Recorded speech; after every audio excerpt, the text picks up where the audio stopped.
They pulled the alien vessel out of the trench like they were dragging a secret out of the ocean's throat, and somehow it still felt like the sea resented giving it up. The research ship groaned under the weight, the winches screamed, and the scientists clung to clipboards as if paperwork could protect them from eldritch engineering. Somewhere in the chaos, Dr. Lena Armitage, resident geologist, chronic overthinker and reigning champion of anxious professionalism, kept whispering that this was definitely not in her job description. No one listened. They rarely did.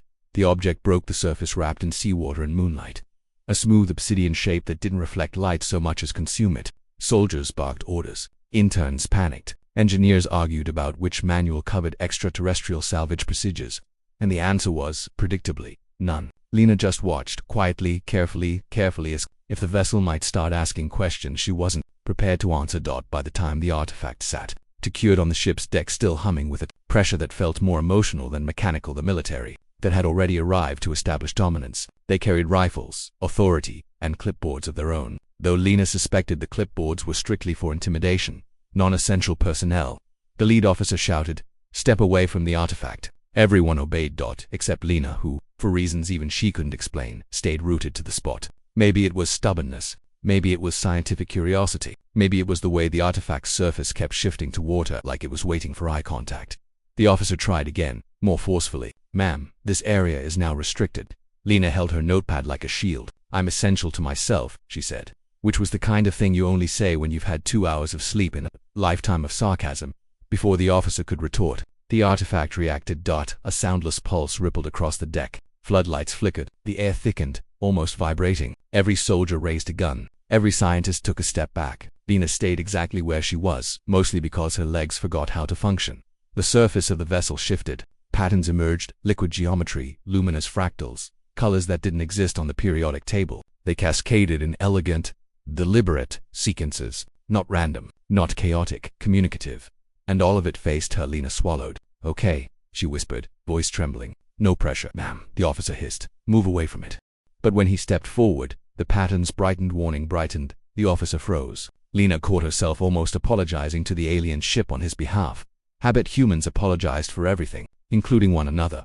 Then a section of the vessel's surface peeled open, not like a door, but like the suggestion of an opening made real. A tendril of light extended outward, fluid and precise and terrifyingly gentle. Lena wanted to run, but her feet had filed for divorce from her brain. The tendril stopped a breath from her chest, hovering, tasting the air, deciding something that felt far too personal. Then it touched her, not painfully, not even physically. It was like being tapped on the soul. A presence unfolded inside her mind, ancient and vast and overwhelmingly curious.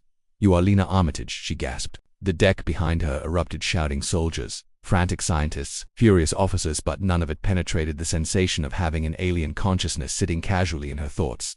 That's me," she said, because apparently that was the level of eloquence she had left. "You identified purpose. You saw with intent. You are the appropriate one." "The appropriate one for what?" Lena whispered. The vessel considered. Or maybe the silence felt like consideration.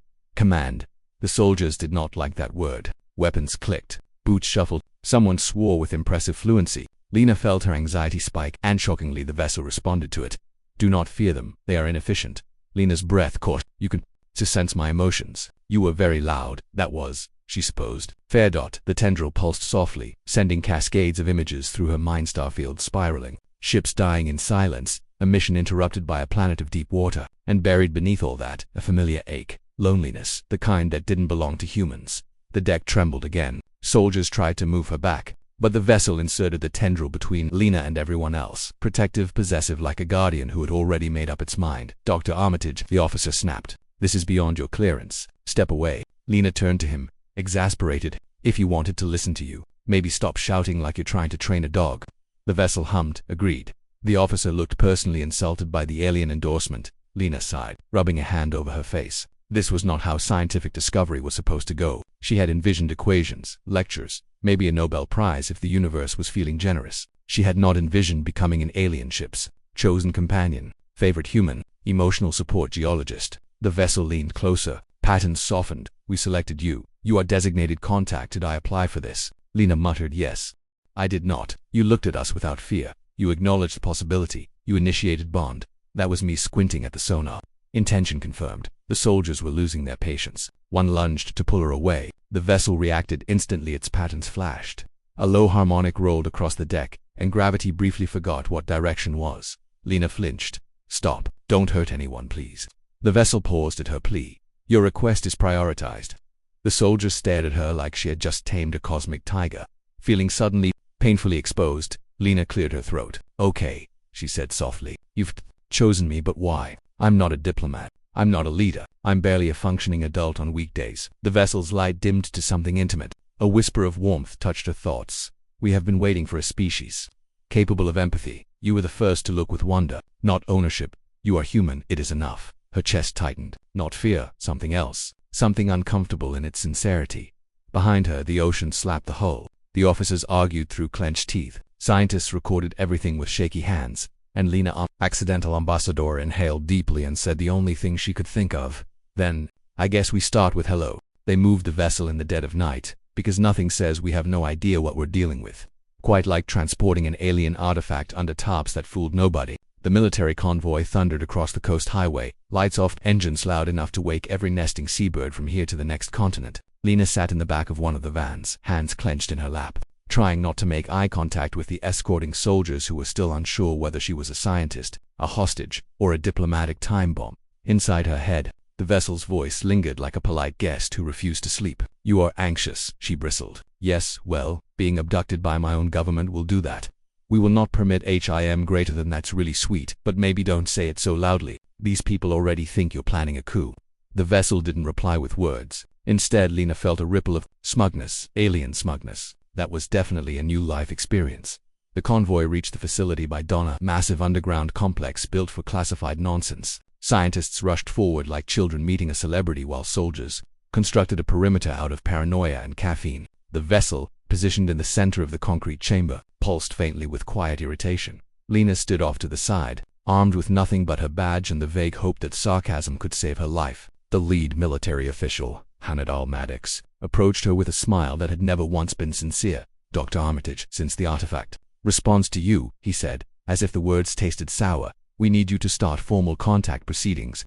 Lena almost laughed. Formal, as in structured, as in human. Good luck. Before Maddox could reply, the vessel brightened, not with threat, but interest though in the alien vocabulary.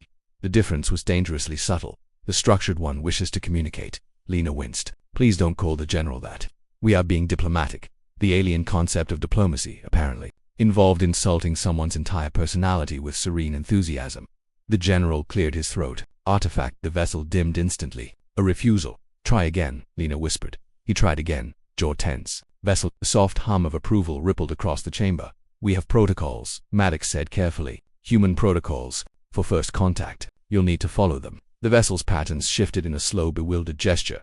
This is a courtship behavior. Lena slapped a hand over her face. No, it is absolutely not. But the vessel continued. These humans display territorial posturing, ritualized assertion of control like matches several known mating practices. The room erupted into choking, laughter from the civilian scientists and horrified silence from the military.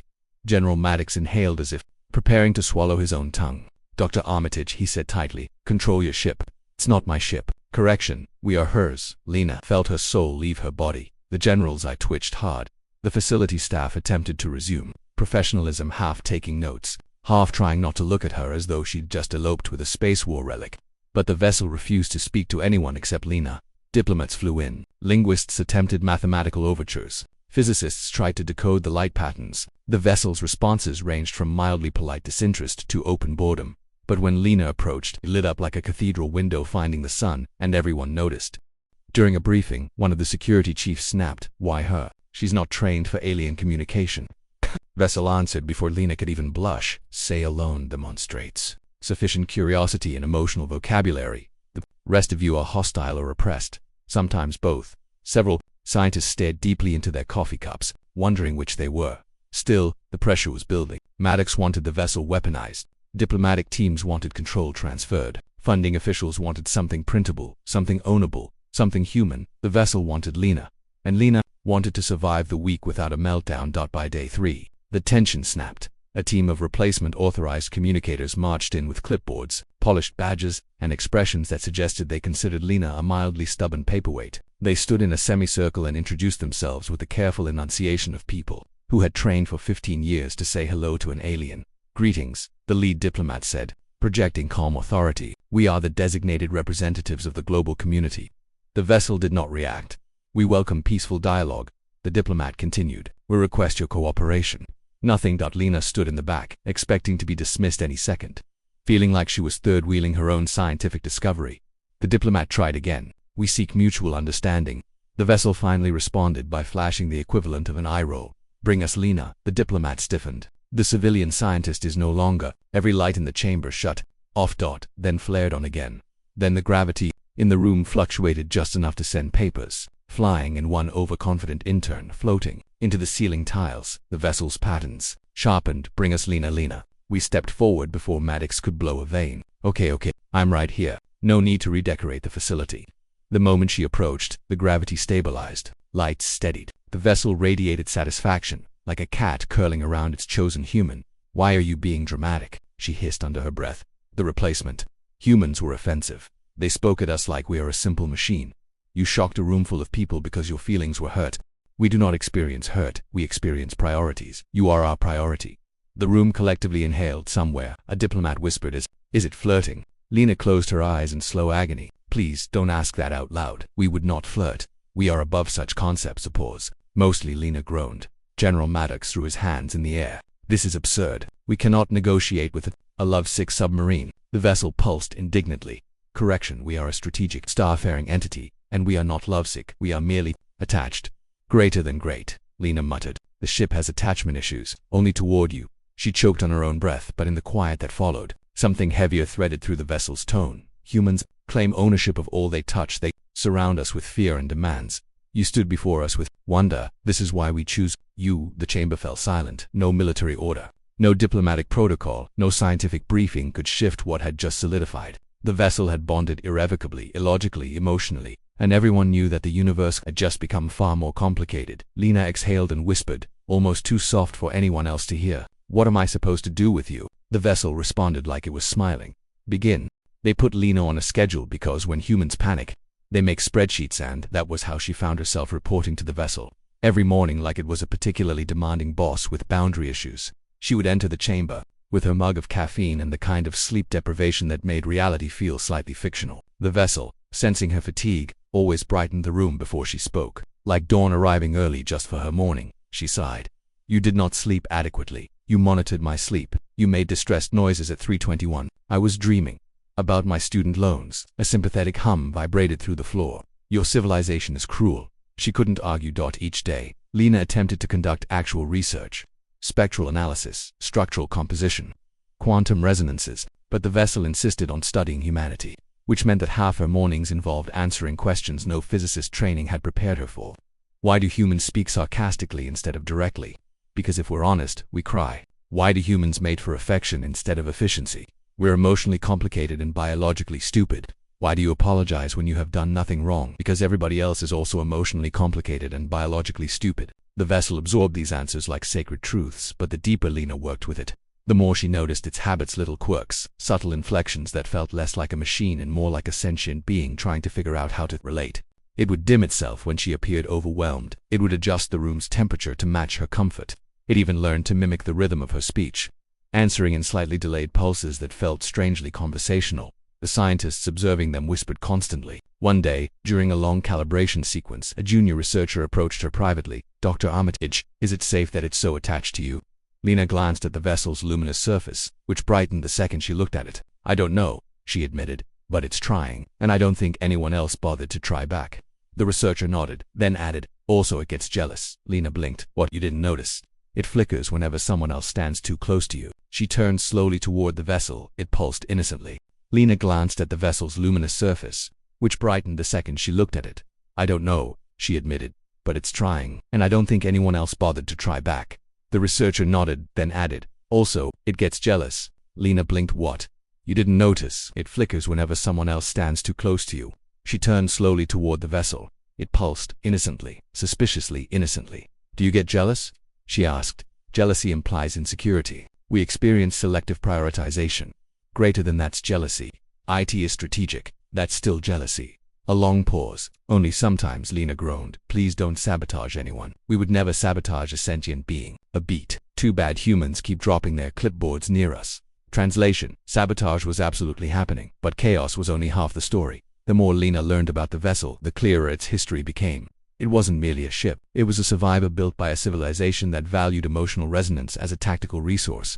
It had once served a fleet designed to protect fledgling worlds, a fleet that had been destroyed in a war fought too quietly for humanity to ever detect. The vessel had crashed into Earth's oceans not by choice but by desperation, and for centuries it had slept. Why wake now? Lena asked one evening, her voice lowered so the microphones wouldn't catch the emotion threading through her. We sensed you, me specifically, your species, but also you. The lights dimmed not in sadness, but in something like memory. We remained dormant until we detected human curiosity. That was not aggressive. You asked questions without seeking power. This was rare.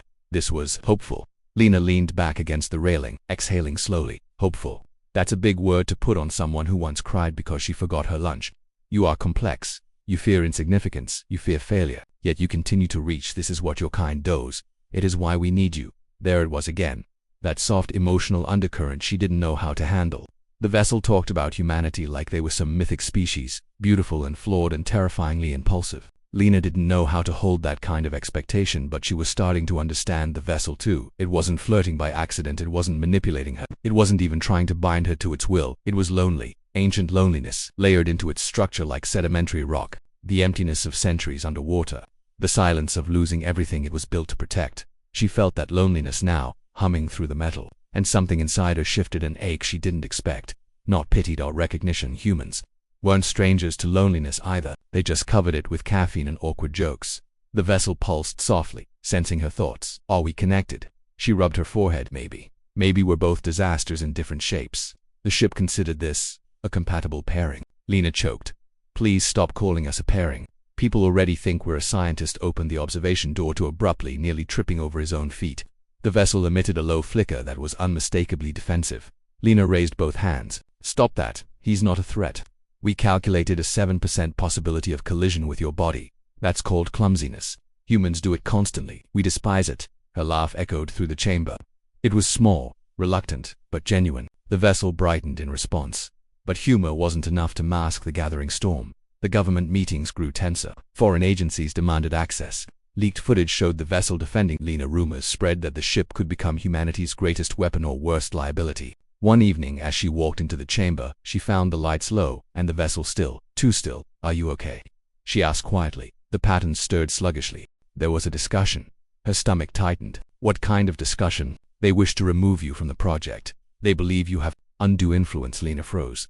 And what do you think? She whispered. The vessel's reply was immediate. We fear separation. Fear. The word hit her harder than she expected. She approached slowly, resting her palm on the railing. Look, we'll handle it. Humans argue. It doesn't mean they'll win. We will not allow them to take our contact. Its glow sharpened, a protective flare. Lena's pulse spiked. Hey, don't do anything reckless. Promise me. We promise only if you stay. That's not how promises work. It is how ours work. The tension between them stretched taut, half emotional, half existential. Humans and alien machines were never meant to bond, never meant to understand each other, never meant to care. And yet here they were, two lonely intelligences orbiting a fragile, impossible connection. Okay, she said softly, surprising even herself. I'm not going anywhere.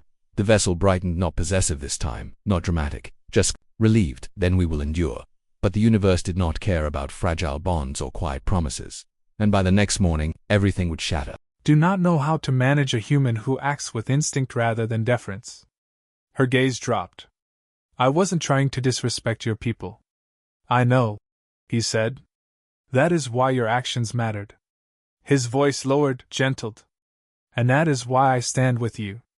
Mira felt her throat tighten. I've never had anyone stand with me. You do now. The words settled between them like an oath carved into stone. A distant horn sounded, the deep, vibrating call of dragons gathering. Mira startled. The chief did not. They want a council, he said. They want to question why a human stands in the high hall. Fear flickered across her face. He saw it. And he placed one clawed but gentle hand on the railing beside her, close enough that she felt the heat radiating from him. They may call me to speak, he said. But you will not be summoned. You will remain here. Alone. In a dragon palace. Protected but alone. She nodded hesitantly. I don't want to cause more conflict. His eyes softened further than she thought possible. You cause clarity, he said, not conflict. He moved to leave, but paused as if something tugged him back. Human, he said quietly. Mira. She looked up. If I do not return quickly, do not assume harm. Dragons argue loudly even when they agree. If they shout, his voice rumbled, it is normal. She let out a shaky laugh. That doesn't make me feel better. He hesitated again. Something unspoken pressed against the edge of his composure. Then, finally, if anything happens, if anyone approaches this hall, call for me. I will hear you. She blinked. From the council chambers? I will hear you, he repeated. And she believed him. He stepped away, wings folding in as he vanished down the corridor. But before he disappeared fully, he glanced back once, just once, like a man reluctant to walk away from something precious he hadn't yet named. She stood alone on the balcony, wrapped in his cloak, breathing air that tasted faintly of smoke. The crisis didn't erupt so much as it arrived, uninvited and impatient, like every catastrophic bureaucratic announcement humanity had ever endured. It came in the form of alarms, red lights, and a man from foreign strategic oversight who walked with the confidence of someone whose job had never required touching actual dirt, metal, or reality. He carried a briefcase that looked expensive enough to fund Lena's lab for a year. She hated him instantly. The ship, meanwhile, hated him faster. He didn't even greet the team before declaring, in a voice dripping with polished authority, that all decisions regarding the alien vessel were now transferred to his department. They were better equipped for high-level xenotechnological diplomacy. Never mind that the ship had refused to speak a single word to anyone but Lena for weeks. Lena stood just behind the security tape line, arms crossed, trying to keep her breathing calm. She knew exactly what this was. FSO wanted the vessel not because they understood it, but because they didn't. And nothing frightened bureaucrats more than not understanding the thing they wanted to control. The ship spoke before she could. Its voice winded through the air, warm and deceptively gentle. Lena, why has your species placed an unqualified envoy between us? The FSO agent stiffened. I will not address a machine that refuses hierarchical protocol. The ship flickered its internal lights in what Lena now recognized as its version of an eye roll. Hierarchy is an evolutionary defense mechanism for insecure organisms. Then louder. Lena, why are they here?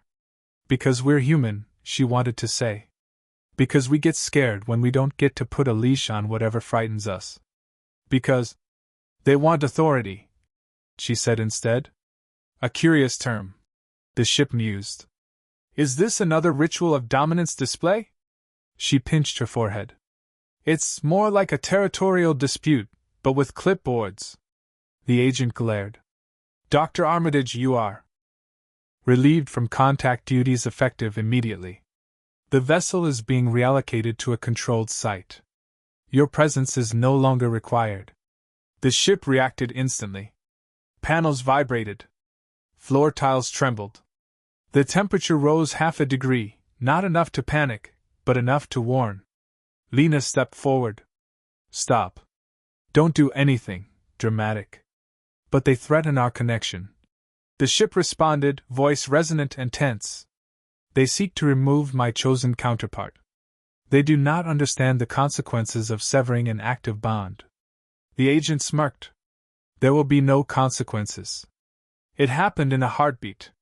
The ship's internal gravity surged, then inverted, then snapped back to normal.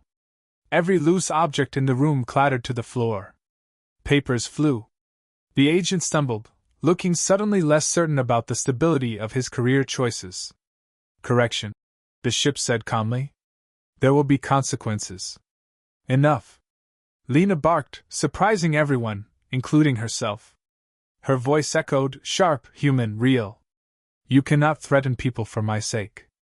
That's not protection, that's coercion. A silence fell over the lab. The ship dimmed its lights. I offended you, it said quietly. It wasn't embarrassment. The ship didn't quite understand embarrassment. But guilt, real, aching guilt, Lena heard it clearly. It unsettled her, more than the gravity burst. Listen, she said, stepping forward until she was close enough to the ship's hull to feel a faint hum against her palms. You can't lash out every time someone scares you, or me. Humans disagree. Humans argue. Humans screw up government memos and create terrible departments with long acronyms. You can't fight every conflict with cosmic temper tantrums. This unit does not tantrum. The ship muttered. You just flipped gravity because a man with a briefcase annoyed you. That was a measured response. She laughed despite herself. A tired, frayed laugh that tugged at the edges of her composure. I am designed for partnership, the ship replied, voice lowering like someone softening into confession. My creators made me to choose an empathic guide. I chose you. Not them. Not any of them. The FSO agent regained his footing, face paling. This is unacceptable. We cannot negotiate with a device that refuses chain of command. You haven't negotiated at all, Lena said. You walked in and tried to take control. It's national security, he snapped. It's basic respect, she countered. The ship hummed. Lena. Requesting directive. Should I remove him? No, she yelped. Even partially? There is no partial removal. A long pause. Your species is very fragile, the ship observed. It complicates problem resolution. Welcome to humanity. The agent, now fully terrified, backed away toward the exit. This isn't over, Dr. Armitage. There will be hearings. Appropriations. Full oversight. And I'll be there, she replied, calmer now. With the vessel. Because whether you like it or not, I'm the one it bonded with. The man left. Quickly. When the door sealed behind him, Lena leaned her forehead against the metal hull. The ship responded by warming its surface slightly, matching her skin temperature, a gesture she still wasn't sure it understood the intimacy of. You scared me, she whispered. I do not wish to cause you fear, it answered. I reacted because you are important. She swallowed. You have to stop doing these things for me. It puts people at risk. You do things for others even when it puts yourself at risk. That's different. Why? She opened her mouth. Closed it. Exhaled. Because that's just what people do. It's how we survive each other. The ship considered this for a long moment, long enough that she wondered if she'd broken a processor somewhere. Then it said softly, I will learn. Her chest tightened. Stupid ship. Stupid, impossible, emotionally intense, ancient starship that had somehow developed the romantic in